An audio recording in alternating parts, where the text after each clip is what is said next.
Okay, we can use ratio also to solve some problems where we're manipulating those numbers. So if 12 mangoes cost $24, how much do 7 mangoes cost? So what we're looking at here is the idea that we have 12 is to 24 in terms of number of mangoes versus the cost, okay? And often when I do these sorts of things, what I'd be doing is I'd be labeling my page with like an M here for mangoes and maybe a dollar sign here to show that it's dollars, okay? So I can track the numbers a little bit more easily.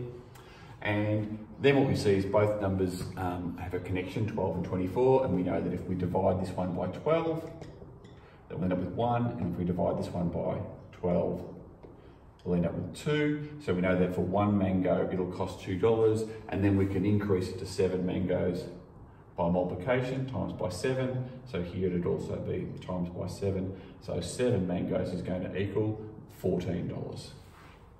Okay, now what if the numbers didn't work out so nicely as that previous question? So here we're looking at 12 mangoes cost $27. So we've got 12 creates 27. Now, what we want to do here is identify that we want to get to 8, okay?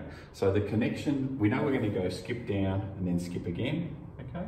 So we want to end up at 8, okay? So what's the connection here between 12 and 8? And it is clearly 4, okay?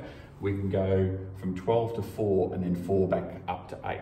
So 12 divided by 3 will give us 4, and 4 times by 2 will get us to 8.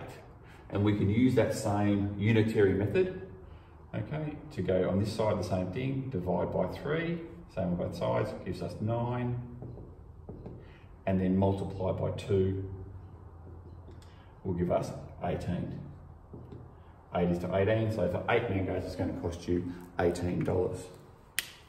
Okay, here we have, if 14 apples cost $12, how much money can I buy with 30? So we have 14 apples is to 12. So what we're going to do here is realise that it's the money amount which is the connection here. So we're going to get from 12 and in a step get to 30, okay? So the connection between 12 and 30 is 6, okay? 12 divided by 2 will give us 6. 6 multiplied by 5 will give us 30. Okay, so then we do the same to the other side.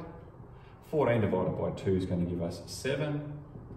Okay, and 7 multiplied by 5 is going to give us 35. Okay, so for our $30, we're going to be able to buy 35 apples.